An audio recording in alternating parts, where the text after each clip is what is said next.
it's important for people to understand, too, the word Amaruka. That literally means the land of the plumed serpent, okay? Land of the plumed serpent. And what's interesting, just to throw some really neat stuff out there, in the book of Forest of Kings, one of the most famous Mayan kings is Shambhala. Very tall, and guess what? 6 fingers, 6 toes. Mm-hmm. Well, I guarantee he isn't playing billiards in the underworld, with an extra set of fingers. What I'm saying is that the land of the plumed serpent, and that is so interesting, feathery serpent, and that translates out into, if you basically go etymologically take it apart, it literally translates out into the dragon that fell with wings, okay? Right. Gee, who does that sound like? Well, it's a dragon that has the power of air. Yes. And so when you look in the Bible, and it describes this dragon that's at war with the angels of God, and I got to tell you something. Before I headed to Lakeland, Florida, Gary Stearman called me because so many people were calling Prophecy in the News, and they were concerned because they were hearing, these noises that they're hearing, this banging and clanging and all that's happening in different cities around the world. Yes. He called me one day that people were very concerned, evidently, that no prophecy in the news, but I guess in their town they were hearing these noises. And some people have described it as sounding like trumpets, but these people said it don't sound like trumpets. It sounds like the clanging of metal against metal.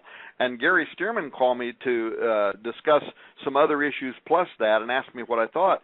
And I tell you, the description these people were giving caused the hair to stand up on the back of my neck, because the very first thing that came to my mind was it sounded like they were talking about swords clashing against other swords. And I said to Gary, Gary, is something breaking through now from another dimension?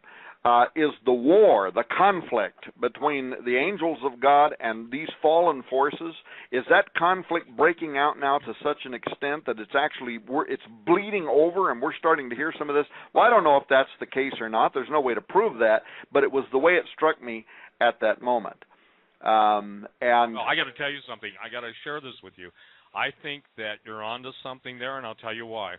5 years ago, and I don't have the prophecy, but I'm going by memory, the Lord told me to warn his people that very soon the invisible would become visible, the things of their nightmares would become into their realm, everything they knew as norm would no longer be normal, and they would literally see the battle between heaven and hell played out before their eyes and ultimately be a part of it. Now, look, we know that all creation groans and travails for the manifestation of the sons of God. That's what the book of Romans states. But the thing is that beyond that, listen, how about this one, Tom? I never saw this until I think the Lord quickened it to me one night. It says, hell beneath is moved at thy coming, okay? Mm-hmm. Now, I used to think that meant that, everybody makes way for Satan when he gets thrown into hell. And I believe that can have a dual meaning, but I'm just throwing this out. Pray about it, everyone. I felt like it meant something different. It meant that hell from beneath is getting ready to come up on the surface at the coming of the evil one, in the category of woe unto you, inhabitants of the earth. For your old adversary, the devil, has come down and bumped you, knowing that your time is short. I don't know if you've ever thought of that. And not that way, but that's very interesting. That hell beneath is moved at thy, meaning the evil one, at thy coming. Yes. Do you see what I'm saying? Yeah. Because again, here's the thing. I've heard, when I first heard the horns, it was interesting. I said, look, I don't know that God's necessarily going to allow everybody on earth to hear the trumpet judgments in heaven as they're trumpeted, but I said, I think everybody on earth thinks it's going to be Louis Armstrong sounding. And I'm serious. I think unless it's a modern jazz quartet, they wouldn't have a framework to reference it. But some of the stuff in the Ukraine sounded like almost, if you will, like foghorns, yet it was a transcendent. You know how as sound basically is it modulates, okay? It has a waveform that travels through travels through space, the atmosphere, whatever, not space, but the atmosphere. But this thing was more haunting. It was almost like if you will, it was like a giant foghorn with no point of origin, but a standing horn emanating from multiple points. That's the best way to explain it.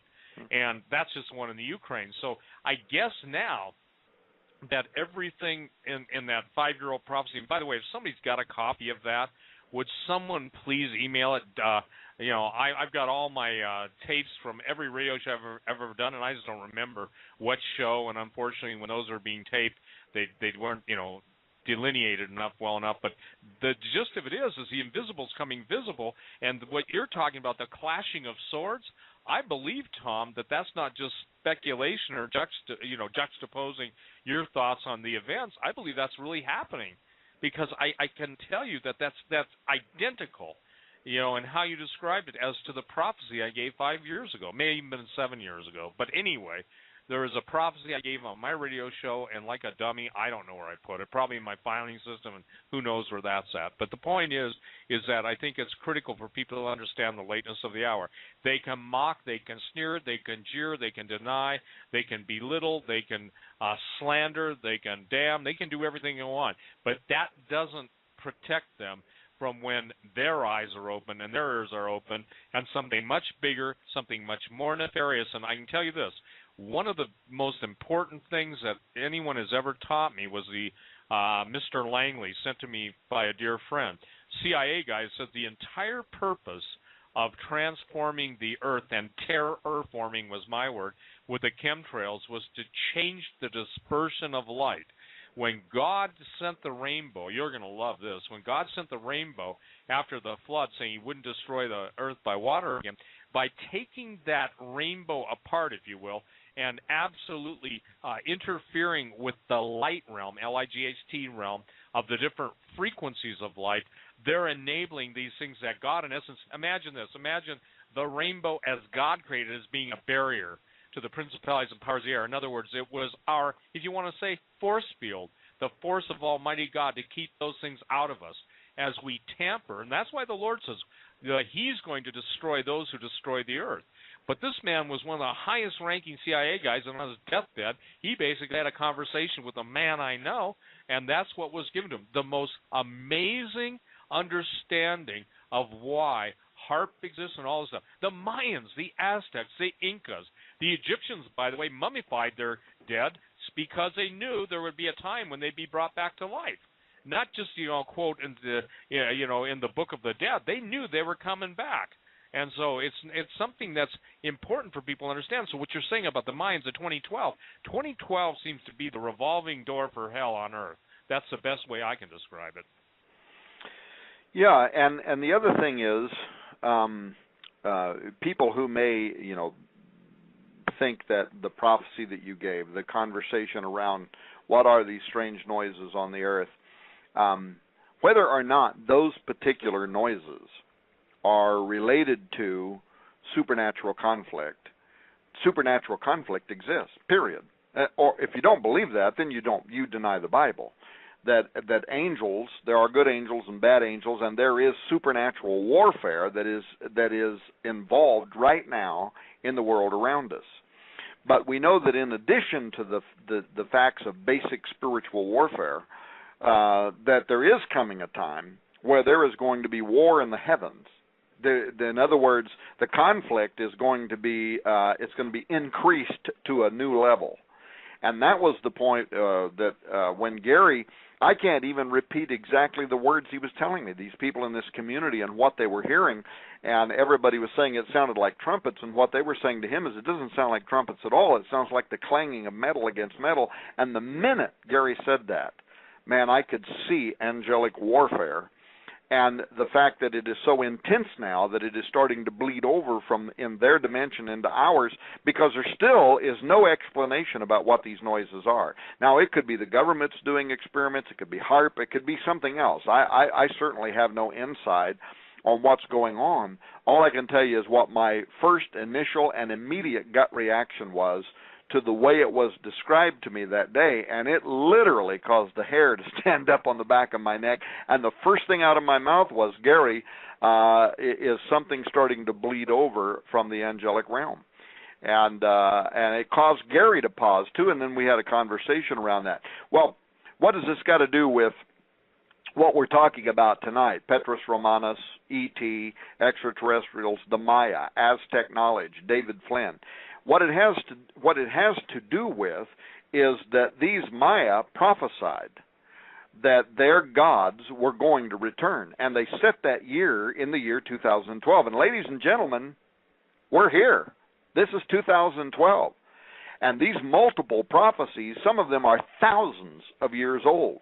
All of them are at least hundreds of years old. And some of these predictions are from people who are very well respected within evangelical and Catholic Christianity, who esteemed these people as being people of God. Oh, one other thing, by the way, David Wilkerson, who tragically died last year, he also said, Steve, something that sounded very much like the description you were making, how that as we get nearer to the end, their manifestations would start breaking through, and people would start seeing things and hearing things that were historically unprecedented, that would illustrate that this conflict, this period of time, darkness against evil, the intensity of it would be such that it would literally start manifesting itself within our physical world. He said that in his book, The Vision, many years ago.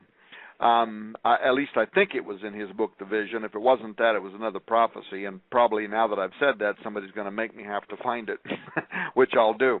But these cultures, they believe. So if you're talking about Viracocha of the Inca, Kulkulcan and Bolanyactecu of the Maya, Quetzalcoatl of the Aztec, they believed that these gods would return at the end of their calendar date, the year 2012. But what Flynn did was, first of all, he recognized, oh, it's almost 11. Are we quitting at 11? No, we're going on. You don't know that. Now, from now on, time will be no more. Steve and Tom, let me make an announcement to those that are listening on Blog Talk. You want to switch over to OmegaManRadio.com. That's the live, uncensored stream. Blog Talk will go off at the 3-hour mark for the stream, although you can still listen to it at OmegaManRadio.com, so no worries. Keep going. And we also may have some questions from listeners. I get all of that. So I'll try to do this real quickly. But part of the legitimate interest that David Flynn had concerned not just the year 2012, the prophecy of the return of these various entities and all that, but how all of this stemmed from the obvious fact that, first of all, the Maya, they were either unquestionably gifted mathematicians and astronomers or something else, because they measured or had knowledge of the length of the solar year, for instance, way more accurate than did the Europeans in the Gregorian calendar. They precisely oriented their sacred buildings and cities with stars and star clusters, particularly, interestingly enough, Pleiades and the Orion Nebula, which is associated throughout the ancient Middle East with Osiris, Apollo, and Nimrod. The pre-Columbian book, the Codex Dresdensis, what's also just known as the Dresden Codex by the Yucatec Maya, it's famous for the first known related illustrations of very advanced calculations, astronomical phenomena. So the question then is, how were the pre-telescopic Maya, who didn't even have the wheel, how were they so uniquely aware of such important knowledge? And that's what's unclear. So that was what implied to a guy like David Flynn that there is a mystery here that needs to be solved. And what David discovered through a tremendous amount of research was that the Maya, the Aztecs, the Mesoamericans, they themselves, as well as did many other archaic cultures, they credited that knowledge as having been brought to them by ancient gods that came to the earth.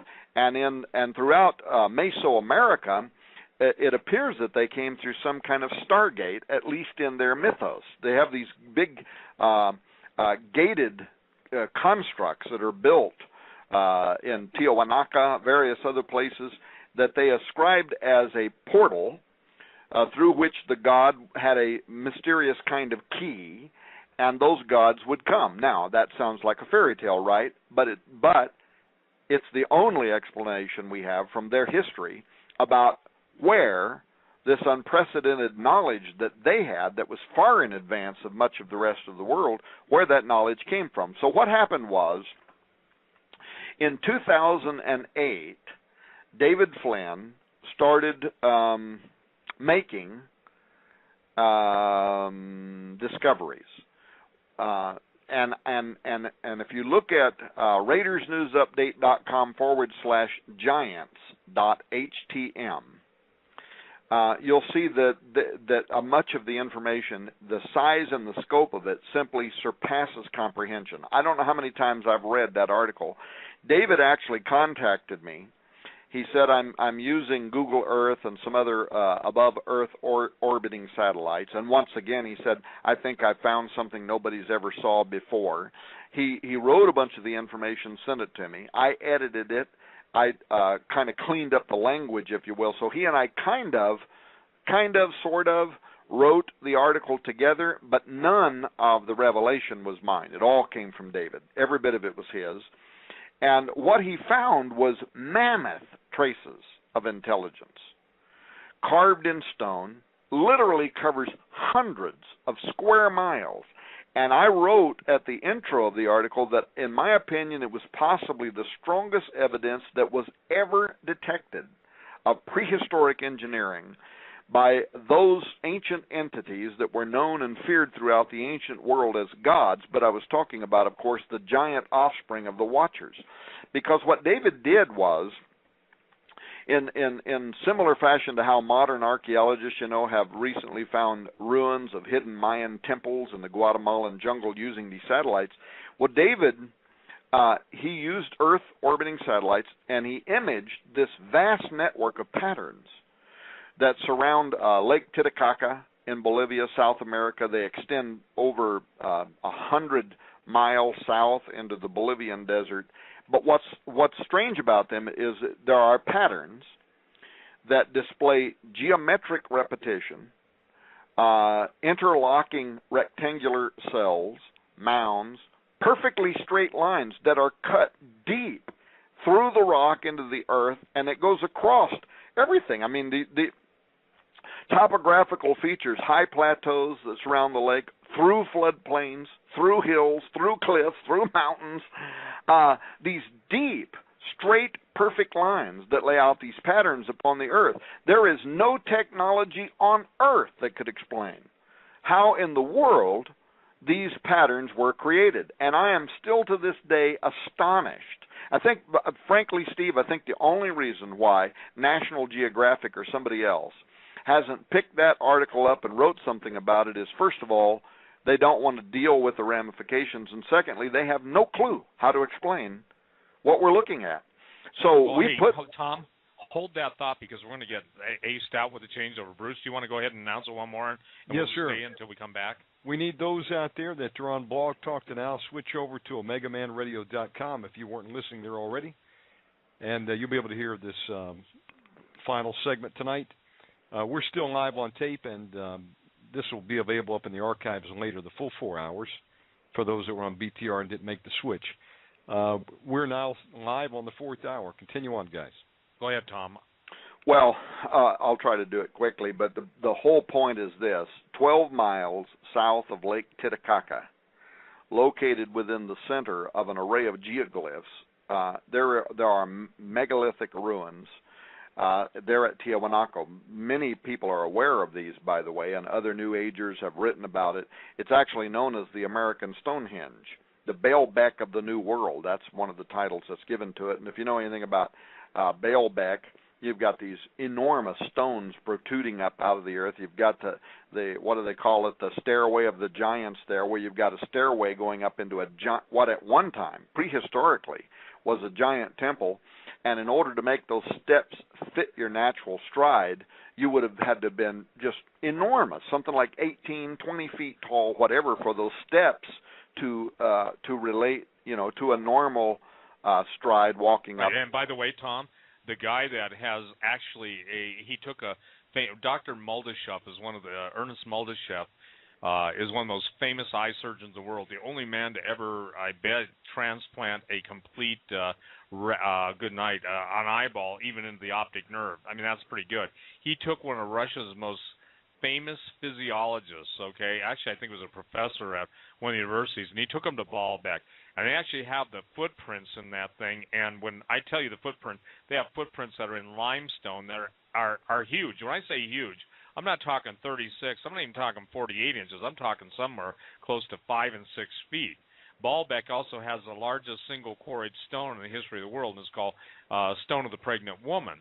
Saying all that, the point is Baalbek is supposedly, underneath Baalbek, is the largest hive, and I don't know, I can't prove this, but I was told this by guys that fight these things, literally, is the largest hive, or if you will, repository of giants in stasis, S-T-A-S-I-S, and it's interesting if people understand where Baalbek is, and again, in the Hebrew, they used to refer to a lot of those areas as the Valley of the Rephaim. And, you know, I argue with a lot of my critics and people who came after me.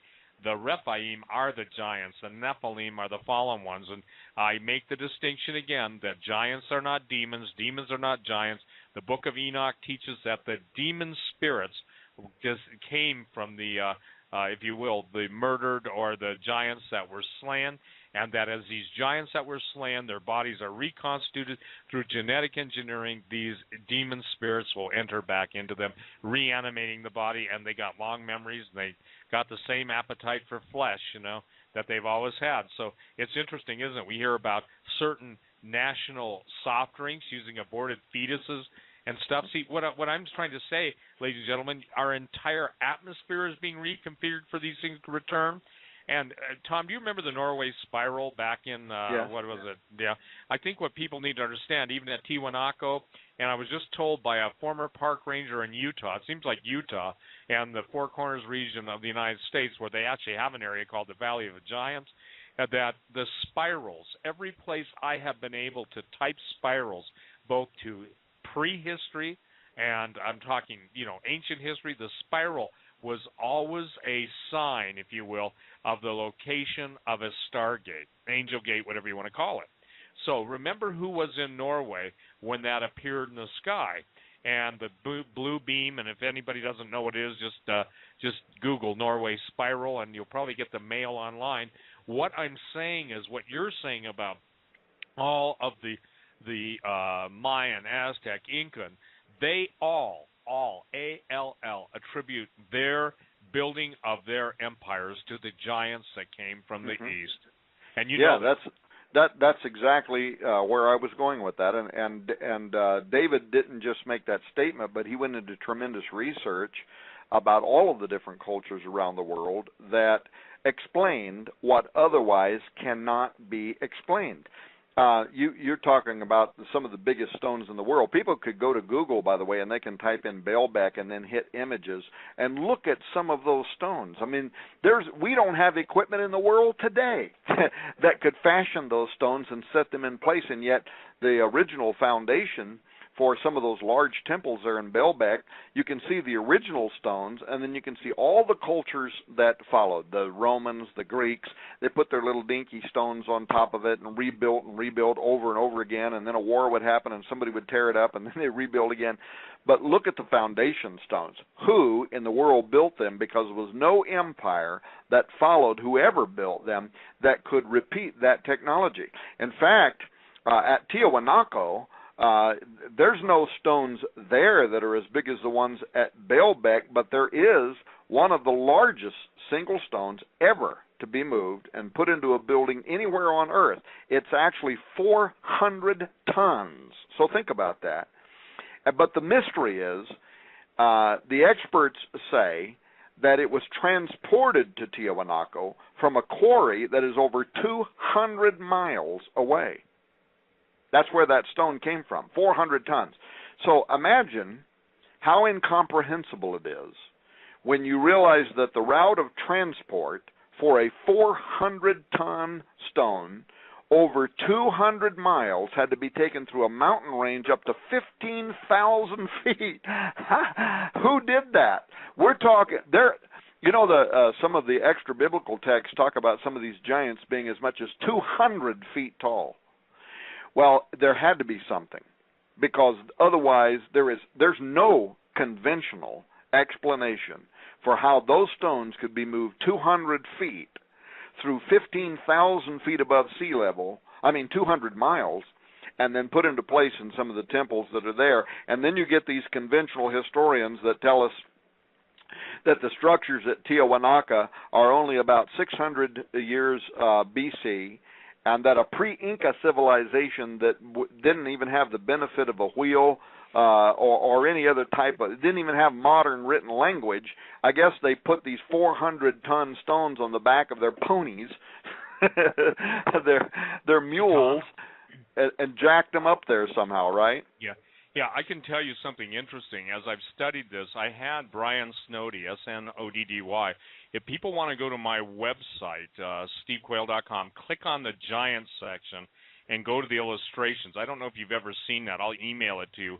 Okay. But Brian did an email for me. The Giants had an ability, and I was told by people who have talked about this and people smarter than I did, but they had a form of harmonic levitation, okay? They were able to offset gravity by emitting a sound through their nose and their, now understand these are big guys, okay? And I don't understand how it did it, but if you take your hand and pound the desk, you watch stuff move, because obviously you're creating a shock wave. They were able to create harmonic levitation, and nobody in the world has ever said this but me. So if you hear it, ladies and gentlemen, they're just parroting it because nobody in the world knew it until a certain person told me that. I didn't come up with it. The bottom line is that they were able to literally change the gravitational field of the surrounding area around the rocks and basic, if you will, float them on gravity waves. Now that's mind-blowing. Well, and some type of technology like that corresponds to what the first Spanish chroniclers who arrived with the conquistador Pizarro in Inca, that was what they explained, that Tiahuanaca, in this instance, had been constructed by a race of giants using a science that they didn't understand. They called it Horus. And that before Chamac-Paca, which was the period of darkness and the time of the flood and all that they had done this all before then, and that it was so long before the Inca arrived that those great temples and stuff were already in ruins. Their early history says it was already in ruins, and they only had oral history about what had happened there, but that it was giants that had been created by Viracocha, or Kukulcan to the Maya and Quetzalcoatl to the Aztecs, the god that they said came from the heavens. So in other words, the Watchers, those who descended from the heavens. And Inca mythology involving the giants, followed by a world deluge, well, that corresponds perfectly with all the legends we know, from the Maya to the Olmec to the Aztec cultures of Mexico. Those stories are all consistent with Sumerian and Hebrew accounts of the flood and of the giant Nephilim, whose history of human sacrifices, by the way, also parallel Mayan rituals. The victims of Maya had their arms and legs held down while a priest would cut their chests open and rip their hearts out. Greek. And by the way, let me just put it into perspective. Historians used to argue about that, but they were bloody, and I mean bloody cannibals. And it's my contention that many of the giants existed, and that these guys were basically kept from being eaten. The priesthood would keep from being eaten by the giants that were alive during those days by feeding them, and feeding them the sacrificed bodies, etc. On the heart. They probably ate the heart. But I think what's important for people to understand is Pizarro. What was the name of his chronicler, the Catholic priest? Oh, yeah, I want to say Jimenez or something. I don't know. Yeah, but anyway, it was something like that, and he basically told of an encounter where he and Pizarro and the men went into, and that the women had been forcibly, and I'm sorry to be gross, but split open by the giants raping them, and that they said God in heaven sent lightning bolts, and the Indians literally showed all of the, if you will, the faces of the rocks that were scorched with lightning bolts, and literally destroyed those giants on the spot. Now that's pretty interesting, okay? Because this isn't, this is before the Sci-Fi Channel, of course, and this is before the skeptics could get on their computers. But the point is that's 1590? I mean, it's really old chronicles, and these people aren't sitting there trying to say, gee, I'm bored in a new land where people cut people's hearts out and behead them and then toss their carcasses to giants. I mean, these guys were, if you will, they were the news reporters of their day, and they hadn't been bought off by the foundations of the world to control them. So the point is that they were telling what they were being told by the natives. Now, that's a first-hand account.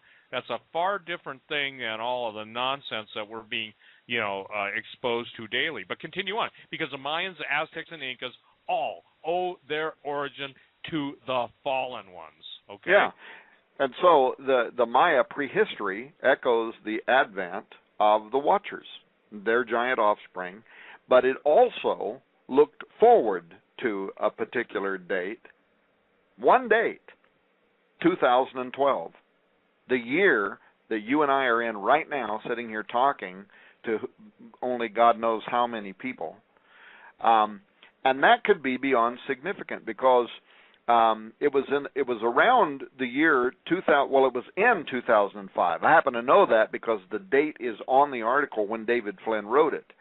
And David Flynn wrote a landmark article. This is one of his articles that has been fantastically ripped off by an awful lot of people. But he wrote it for my news service, the Raiders News Update, and we published it in 2005. In fact, I even got it published in 2005 by the UFO magazine and several others at the same time.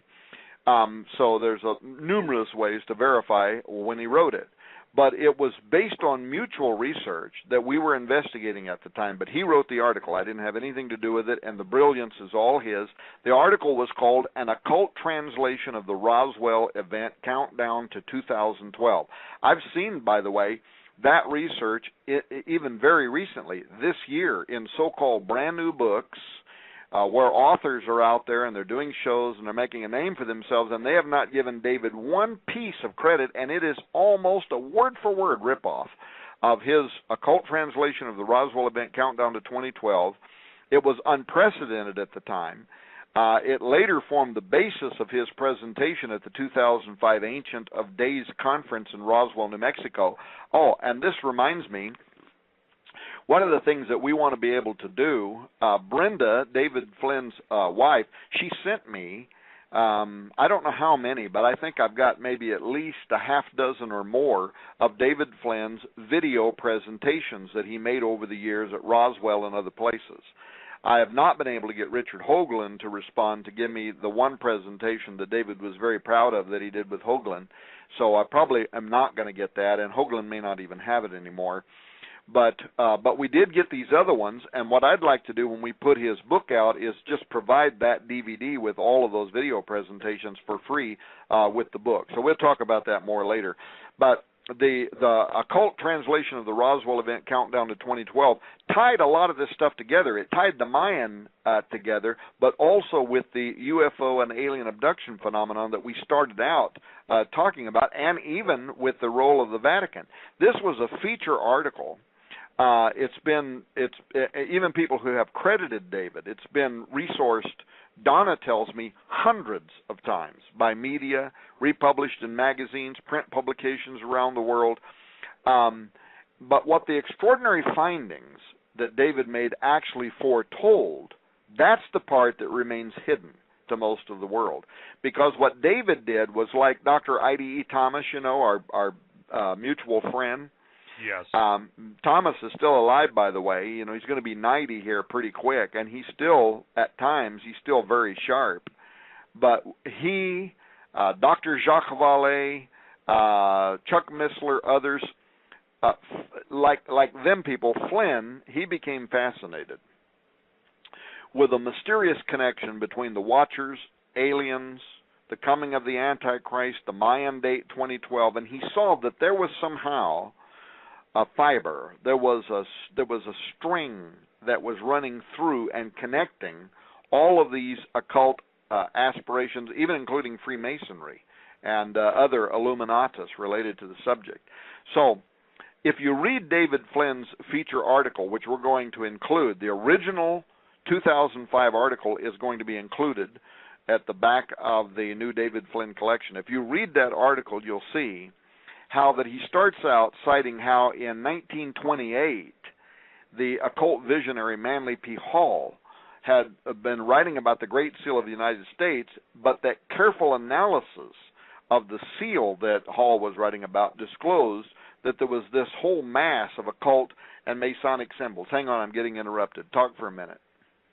Well, I think, too, ladies and gentlemen, one of David's gifts was to be able to process an intense amount of data and then, with God's direction and guidance, put it together so all of these discontinuous or seemingly strewn through the annals of history, it would all be tied with a single thread. And I got to tell you something. You can sum the whole thing up in spiritual conflict. That's why, for those of you that are listening to, I recommend above all things go to DerekPrince.org, DerekPrince.org, and it'll bring you to the site. The most impressive and, in my opinion, most life-changing group of tapes I ever listened to, which started me on my whole quest for the truth, was Spiritual Conflict. I think they call it the Spiritual Conflict series. So for those of you that really want to get a handle on this, now Tom was talking about the Aztecs, the Incans, and the Mayans. You know, I can't get over the fact that we now have little babies and their aborted fetal tissue being used as flavor enhancers in more than just soft drinks.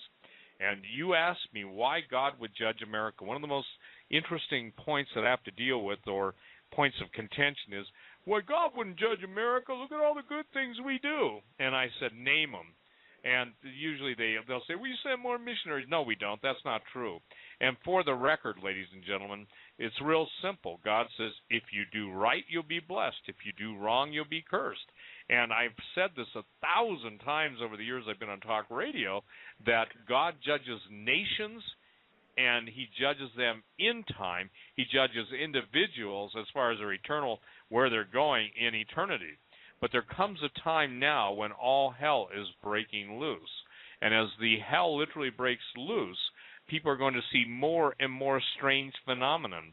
That's why I encourage every single person that is listening to the show to memorize Romans 8, especially Romans 8, 26, 27, 28.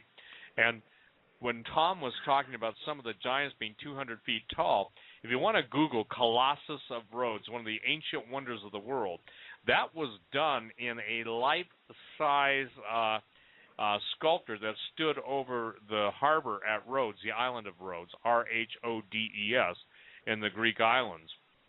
What was fascinating about the Colossus of Rhodes, though, is, again, you're dealing with the word the Titans.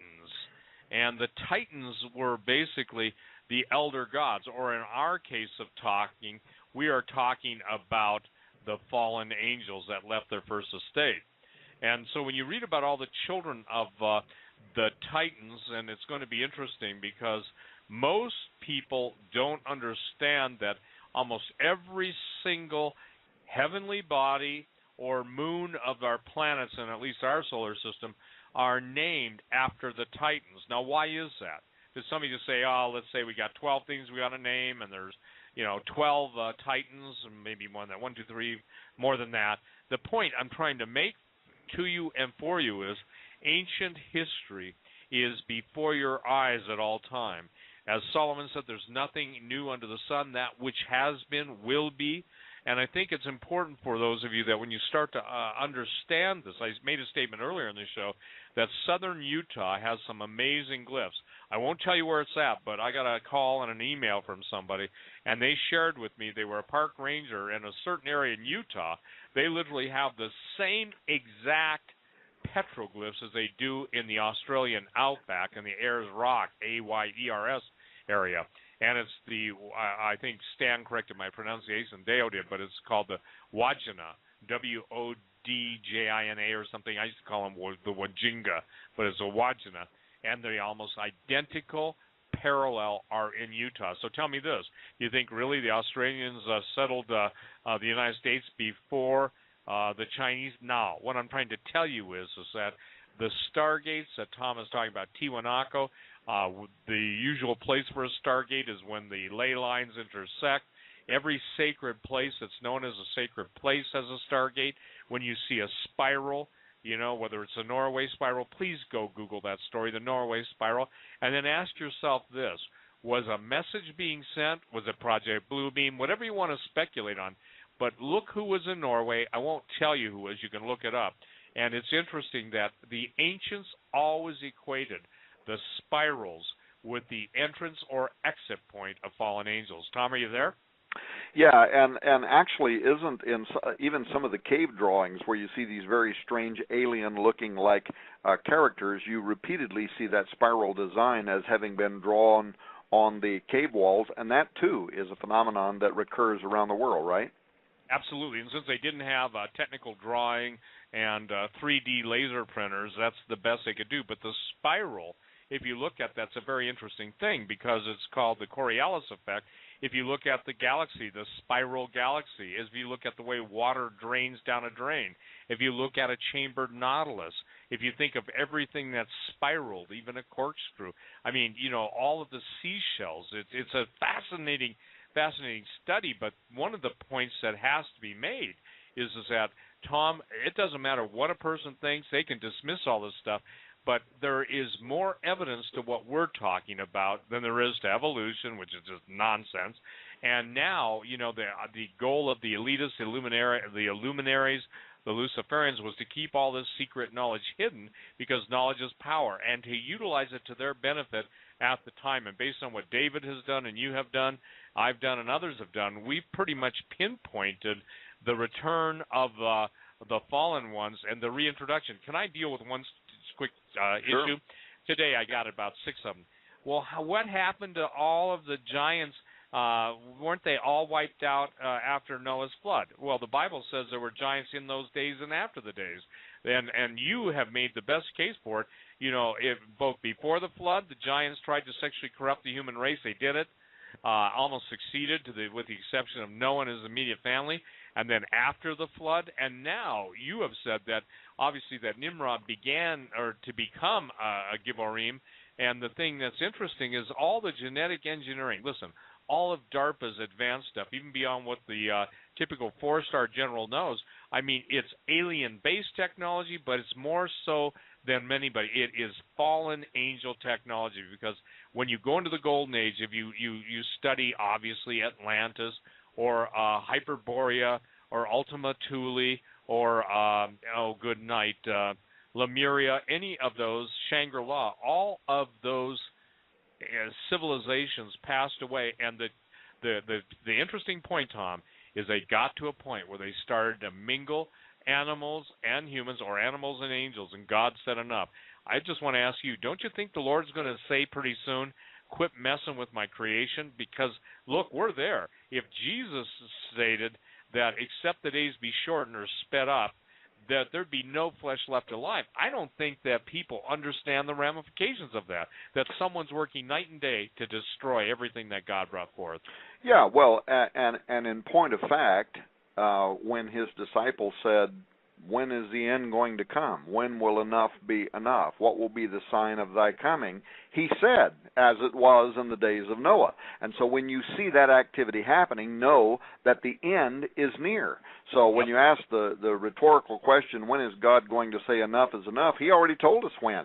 When we start repeating the same thing that happened during the days of Noah, he's going to say enough is enough. Well, what does that mean then?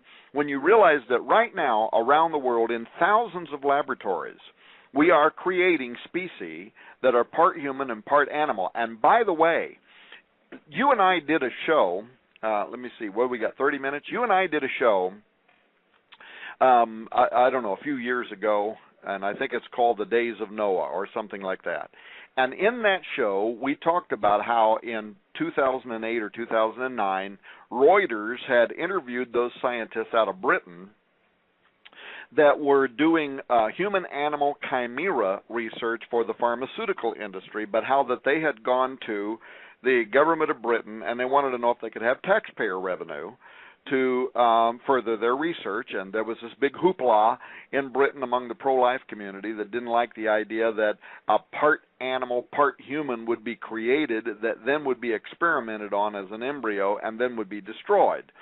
Well, those scientists were back 24 months ago, and there was another Reuters article, and you'll even recall the article. It was called "Scientists Want Debate on Animals with Human Genes," and the very first paragraph had to do with creating mice that could speak, dogs with human heads and hands and feet, and British scientists wanting to know if those kind of experiments would be acceptable. And if you read that Reuters article, what they were saying was, first of all, some of their colleagues already were pushing the envelope, already were creating human-animal chimeras that they were raising to full maturity. That's what they were alleging.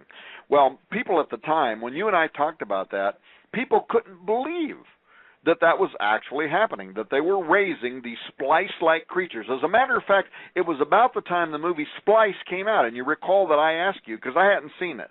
Yeah, and I said it was the most repulsive thing. I went into detail how, obviously the husband or the scientist has sex with the offspring that they create out of this mass of goo, and at the very end, the baby that they produce, the scientist, the scientist and the woman, or the hybrid woman, produce a thing that all of a sudden grows into a giant with, a fallen angel-like creature, 8-9 feet tall with wings like an angel. Now, somebody knew a whole lot, and that's that time you and I did that show, Tom. Yeah, that was right when we did the show. The movie had just came out. I since saw it because somebody sent me the DVD so that I could watch it. It's kind of a gross movie. But, yeah, so it was a very Nephilim offspring type film talking about Splice-like creatures. But sex was really important in that.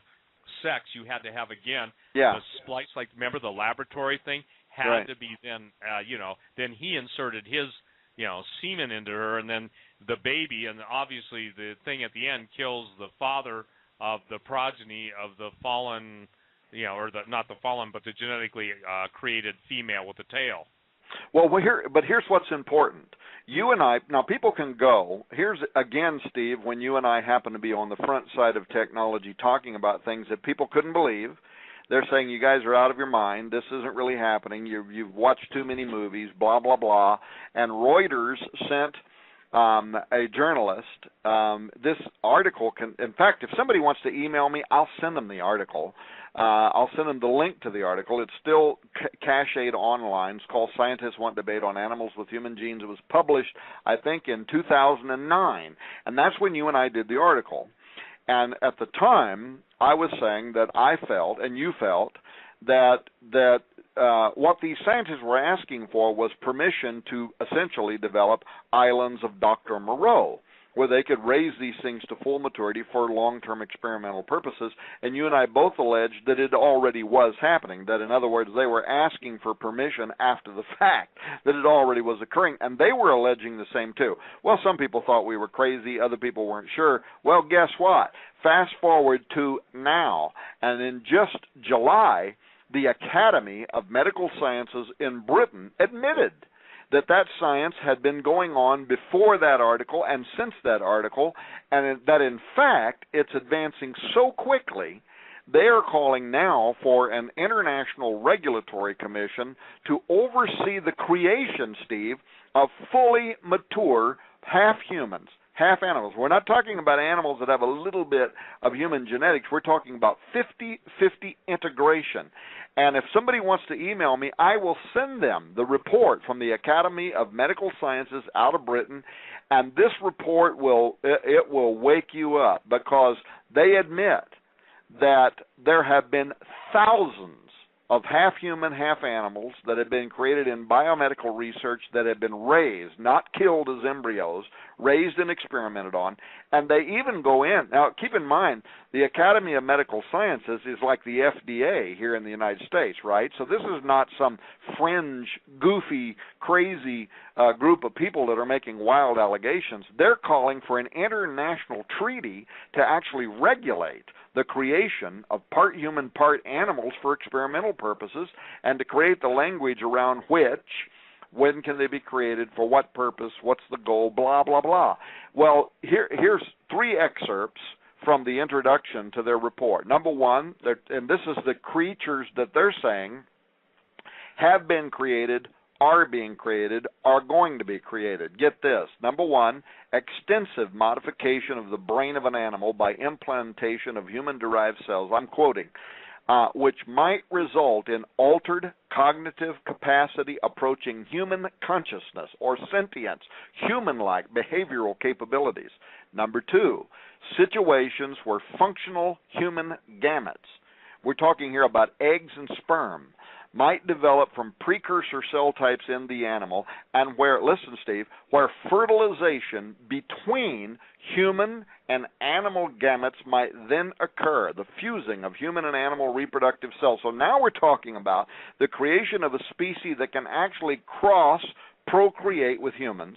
And thirdly, cellular or genetic modification that could result in animals with aspects of human-like appearance, skin type, limb or facial structure, characteristics such as speech, end quote. Those are direct quotes out of the Academy of Medical Sciences published just in July.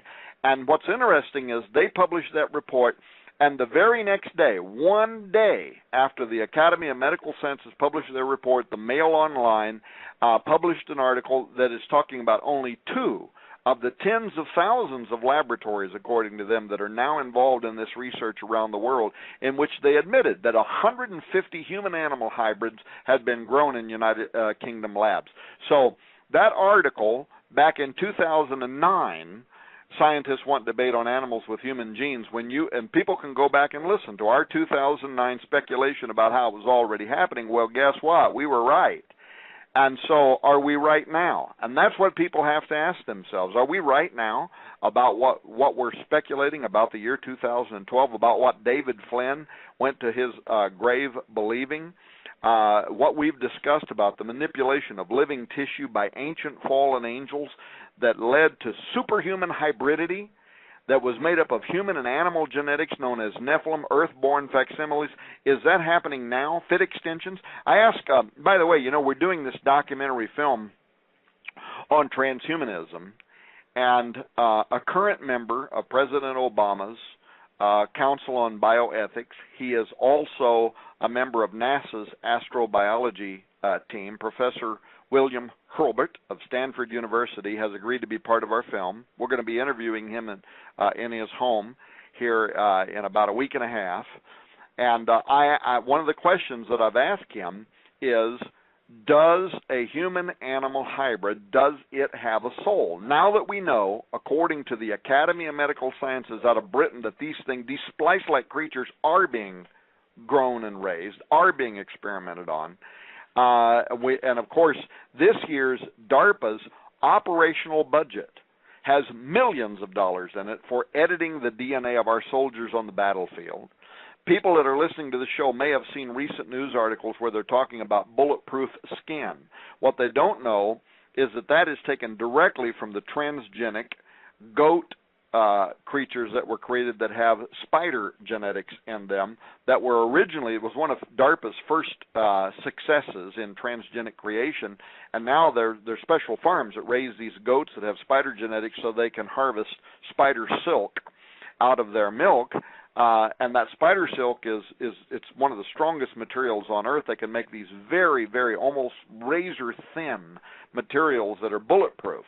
Well, what those newest articles talking about bulletproof skin are relating is how that technology is poised now to be applied to American soldiers and other soldiers on the battlefield, where their genetics are going to be altered so that they will literally have bulletproof skin that's grown out of this transgenic research. Sounds crazy, right? Well, in 2009, it sounded crazy when we were talking about ACHM, animals containing human material, which now has been admitted and now is happening in laboratories around the world. So, Steve, we've entered into a period of time in which Matthew 24:37 is unfolding before the world's eyes. Lord, tell us, what shall be the sign of thy coming and the end of the aeon, the end of the age? And he said, as it was in the days of Noah.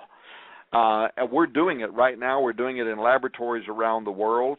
And I and I think it's direct. I kind of lost my thought there. I think I got on a roll and got anointed, and then forgot what planet I was on. No, and I'm following with you. But the thing is, you're going for what will be the sign of that coming, and at the days of Noah. Again, the days of Noah were so chronicled and so specific. And we were talking earlier, Tom, about just again, even the Egyptians, or I brought this up, that they were mummifying their dead to be brought back. So the thing that people have got to understand, and here's the point, ladies and gentlemen, Tom brought up, and I think it was Nita, Tom's wife, brought up the fact that the mark of the beast could be a mutagenic property that will change your body so you're no longer, quote, human. And Tom, obviously, and I think you even posted a couple of stories that I think the Vatican was trying to decide what happens if an alien breeds with a human. Is that entity subject to redemption? My answer now, absolutely, I feel, is absolutely not. Okay. Oh, yeah, that reminds me of what I was going to say. That Professor Holbert, I've asked. He will be answering this question in our documentary. Do these transgenic humans, or let's say a transhuman, we start blending our genetics with animals to improve ourselves, like Professor Nick Bostrom wants to do from Oxford University, would that individual have a soul? Now, I don't know what his answer is going to be, but here's the kind of the deeper question to me, Steve. If I see, personally, my position is it wouldn't have a human soul. It might have some kind of consciousness, but it wouldn't be human. It's not human. It's not made in the image of God. God breathed the breath of life into Adam, and God set the barriers between the species.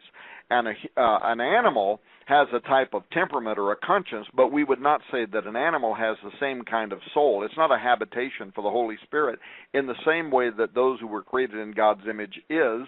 So if you blend a human with an animal, does that thing that you've created, does it have a soul? Now, people are going to disagree with me, and others will agree with me. In my opinion, it doesn't. Now, what does that mean? It means that it is a biological, living construct that has consciousness, but it doesn't have soul. So, in other words, it is a Nephilim. It is a construct. It is a fit extension. It is something into which those spiritual forces that Quetzalcoatl went into the underworld to preserve their seed, to save their bones, according to their pantheon, so that at the end of the calendar they can be revived. These things, what are they, Steve? They are a biological living entity that looks like a human potentially, but they are something that can be something can rise up into them. Is that a part of end times prophecy, you think? Absolutely. I think the demons. Now, here's what I think. I think that given the disembodied spirit in Greek, you know this from Bible school, daemonizomai, disembodied or demonized. The point is that when all these, Jesus bound a lot of those things, and the Gadarene demoniac begged Jesus not to send them into the abyss. Well, they ended up in there anyway. Now you've got people descending into the abyss. You've got earthquakes in the deepest abysses of the earth. And so, pun intended, we're in for the most abysmal future that anyone can imagine. And by the way, that word, the word abysmal usually means dire.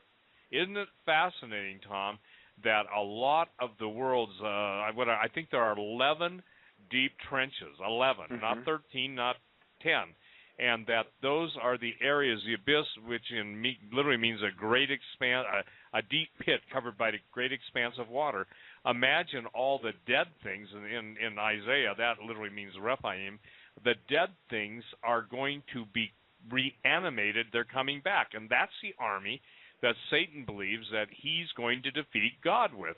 All the demons and all the giants and all the superheroes of mythology. And I think that what people have got to understand is no matter what he does. Now, here's the good news. Jesus said, behold, I give you power to tread on serpents and scorpions and over all the power of the enemy, and nothing shall by any means hurt you.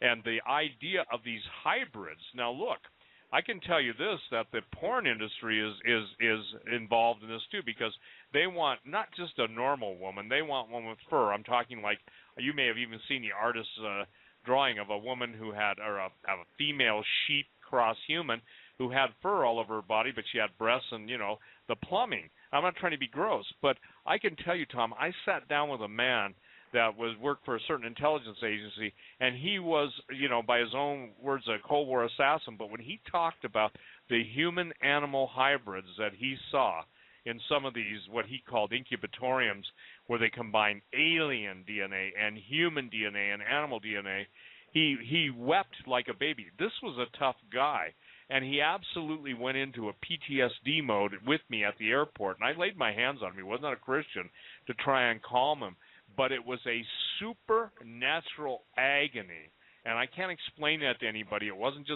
just having a bad moment. And when he came and composed himself, he would start to explain this stuff, and it was just like as something would take over his body.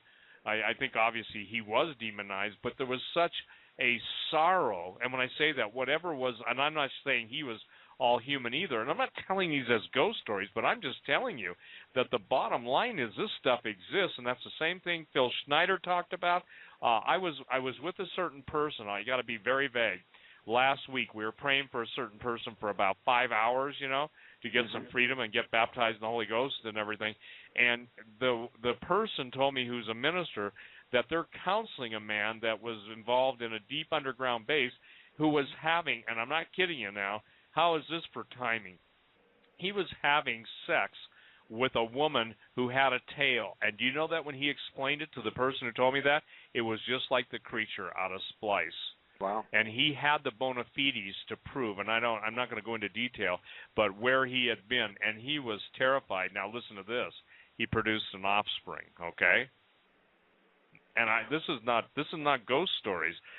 People thought you and I were crazy. We'll probably get the people that still think we're crazy. But it still doesn't absolve them of their responsibility. When Jesus said, just as in the days of Noah, I don't think people understand. You and I have spent hours and hours. By the way, this will be a 4-hour show and the equivalent of 8 normal broadcast hours. That's how important this show is tonight. Well, and if those people think we are crazy, feel free to email me. I will send you the Academy of Medical Sciences out of Britain, the equivalent of the United States Food and Drug Administration. It is the highest level Academy of Medical Sciences, as far as I know, in Britain. And I will send you their report, Animals Containing Human Material. It was published just in July. If Steve and I are crazy, they're crazy too, because they are the ones right now who are saying this technology is there, it's happening around the world, and creatures that are part human and part animal are being created where cross-species procreation can and is occurring. So, I know it's incredible, right? We don't want to believe it. We want to believe that it has to be, surely. It has to be all speculation, and yet you look back through the research David Flynn has done, you've done, you look at Secret Life, first-hand documented accounts of UFO abductions by Professor David Jacobs. Remember him, of Temple University? Absolutely. And all of the research that he did, in which he came in as a non-believer. He thought it was all a psychology. He left it saying there is something that is going on. The ability for humans to recreate themselves, the aliens are using that ability. They want human sperm. They want eggs. That's what he concludes. Professor Jacobs, Temple University, he's combining scientific investigatory methods to analyze the accounts of all these different abductees who were claiming various things, and he comes out of it saying something is happening. It's corroborated. There is an abduction phenomenon. It's being carried out. It is a breeding program. It is resulting in the creation, he said, of alien-human hybrid offspring. And his own impression, in fact, was that actually it was John Mack who he was quoted. It was his impression that we were seeing the awkward joining of two species. Well, now, is that what's happening also at the Vatican? By the way, as you were talking, I'm thumbing through some of David Flynn's research off of the Watcher website. Check out what he says here on the Watcher website. Quote, the Book of Enoch explains that the sons of God descended first onto the mountain called Hermon. The rebel angels intended to thwart God's plan for the earth by destroying the descendants of Adam. Satan's goal in organizing the Nephilim human hybridization program was to pollute the bloodline that would produce Jesus Christ, the Messiah, the kinsman redeemer.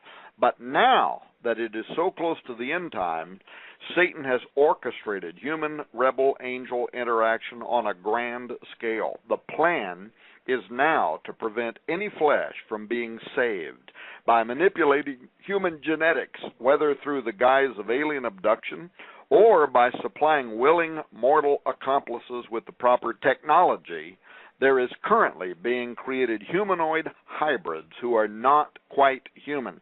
The second wave of hybrid Nephilim creation is Satan's last effort to destroy all of the sons of Adam so that none can be redeemed when Jesus Christ returns at the end of the age, end quote. So here, again, are we talking about a guy that was so far ahead of his time? No wonder the Lord took him up into heaven. He wanted to visit with him about some of this stuff. And I believe that with all my heart.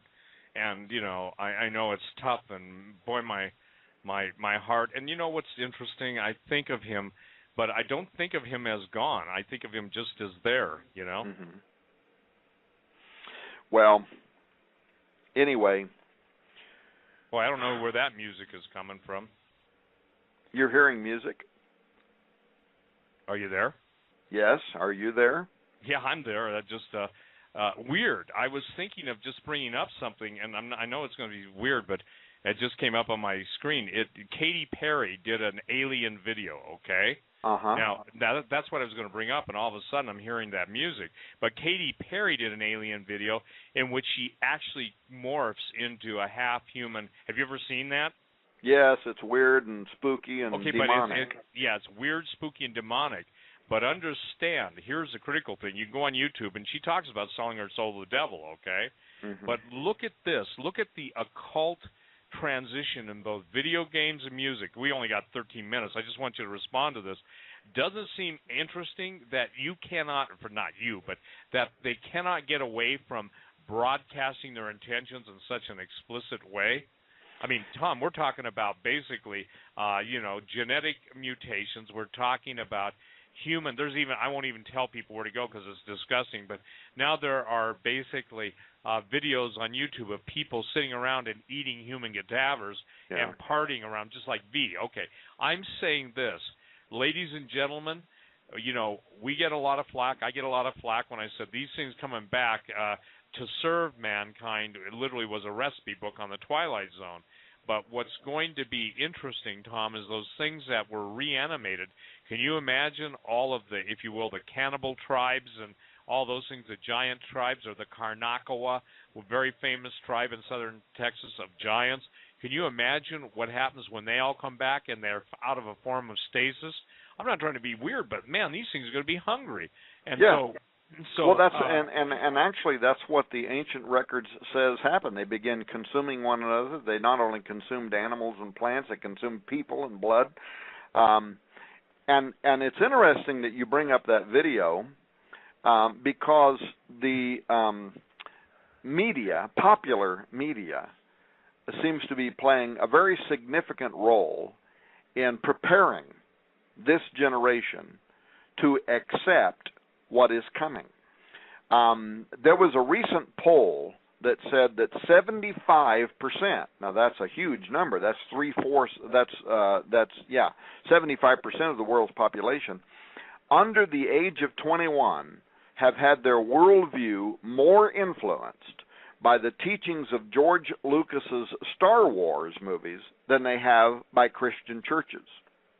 Now, follow that train of thought through, because I was interviewed by New Man magazine a couple of years back in an article that I wrote at the time when the film came out on the Star Wars Episode 1, The Phantom Menace. And in that film, I pointed out several things. First of all, that the Jedi, and the reason I'm making this point is you brought up popular media, and what is popular? No, I understand. Yeah. So the central personalities in that film, the Jedi, the heroes of the film, they're nearly exact duplicates of what's known as the New Age Ascended Masters theology. Secondly, those Jedi are in tune with the Force, according to the film. And, of course, Daniel says in Daniel 11, I think 38, that the Antichrist will be a worshiper of the God of forces. Thirdly, the Jedi, in the Phantom Menace, they're looking for a prophesied Redeemer who's going to bring balance to the Force. And guess what? When their Jedi Savior comes, he's born of a virgin. But his name is Anakin, which in Hebrew means the sons of Anak, and refers to the Nephilim of the Old Testament. Absolutely. Anakin's offspring, the master trainer, I should say, I forget what the actor's name is, but he's a man by the name of Qui-Gon Jinn. Qui-Gon is a branch of Taoism that purports to teach how to use the universal energies that supposedly exist in and all around us, probably those energies that the Nephilim used to elevate those stones you were talking about. The second part of his name is Jinn, which is, of course, Muslim for the demons that inhabit the air, the genies, right? Yep. Now, this Qui-Gon Jinn in the film, he believes that Anakin is the prophesied redeemer of mankind, and he proclaims that belief in a way that's almost identical to what John the Baptist did of Jesus. But then just a little bit later in that film, there is a scene where Anakin stands before the Jedi Council, just like Jesus did before the temple priests, and we hear words in the film that are almost an exact quotation from Matthew 11, which says, "Are you the one that is to come, or shall we look for another?" Anyway, those comparisons in that they're shocking, but they lead to a more powerful point that's made in the film, that just as Jesus redeemed us through his blood, midichlorians in Anakin's blood are unlike anything seen in a human before, and so they mark him as special. They mark him as the Redeemer in the film. But what's disturbing in the film's message is this, that unlike Jesus, who never turned to the dark side when he was tempted, Anakin, according to the trilogy of films, he gives into the powers of darkness for most of his life. And only at the end, he tries to repent. And the message to these under 21-year-olds, 75% of whom have been more influenced, according to this Harris poll, by the Star Wars movies than they have by churches. The message is that the true Savior is ultimately going to be revealed as Anakin Skywalker. Anakin, the offspring of the Anak, the son of Anak, Darth Vader, Lucifer, the one that the world always has perceived as being evil, but who ultimately is going to become man's Savior in the end. This could be a gigantic setup for the coming not only of extraterrestrials, but the acceptance of an Antichrist. Now, you and me, Steve, we look at that and we think, oh, so what, who cares?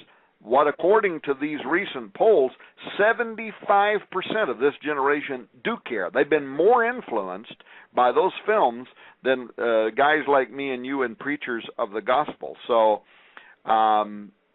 what does that portend? I realize we're out of time, we have to quit, but the point is, it is a setup. The media is complicit. They are, or they are blindly and unknowingly being led by satanic forces, the same spiritual forces that are behind thousands of years of occultic societies, from the Maya to the Aztec to Malachi O'Morger, to Jewish priests who rejected Jesus Christ as Messiah and therefore gave themselves over to deceptive spirits in the Zohar. All of these sources that have been looking forward to an event horizon, the year 2012, in which the false prophet, the Antichrist, and the heavens are going to be filled with the return of a dragon spirit that has the power of air, and I can't even say his name now, but Bakteku, the spirit of the underworld of the Maya, arising, bringing with it these, the seed that's going to fulfill the Kume Sibyl's prophecy on the Great Seal of the United States. I'll tell you what, I'd like a mathematician listening to this show to just take a fragment of what we've talked about tonight and tell me what are the mathematical probabilities that all of these societies over thousands of years, most of whom we have no evidence that in ancient times they didn't have the internet, they didn't have no method for communicating with one another. They were separated by time and distance, hundreds of years, in some cases thousands of years, and by sea mileage. No records that they met one another and shared their stories. What is the mathematical probability that all these societies, that this confluence, this concatenation of events is unfolding, and now Petrus Romanus, the final prophecy on a 900-year-old Catholic prophecy telling us that the false prophet is going to arise in the year 2012 and help give rise to the Antichrist, who the Jews in the Zohar say would arrive in September of 2012. Note that that's just before the election here in the United States.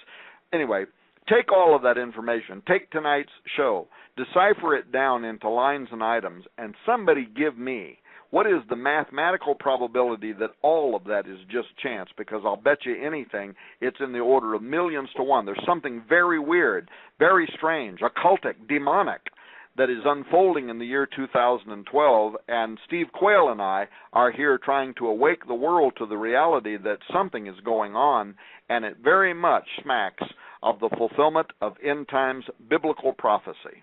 Tom, Steve, we're at the 2-minute warning. 1 minute each for you to give out your contact information. Go. Well, my contact information is stevequayle.com. My website, my books are only available there. Tom, what you're talking about with the Mayans, Aztecs, and Incas, I deal with all that. My book, Angel Wars, is the complete, if you will, integration of everything I know up to this date that I could put in there that would be valuable. The transhumanism, the singularity, all those things that Tom and I have talked about. And ladies and gentlemen, remember, we have to be the bow of the icebreaker to be able to get you into areas that would normally be frozen out or closed off to you. So we take a lot of the heat, but we got to let you know we're going on ahead so that you can follow. And we're bringing you into the promises of the living God, His presence, His protection, His purpose, His plan, and ultimately His praise, that we might enjoy God forever, love Him, praise Him, and worship Him. And again, my website is Steve Quayle, SteveQuayle.com. Tom, thank you so much. Tom.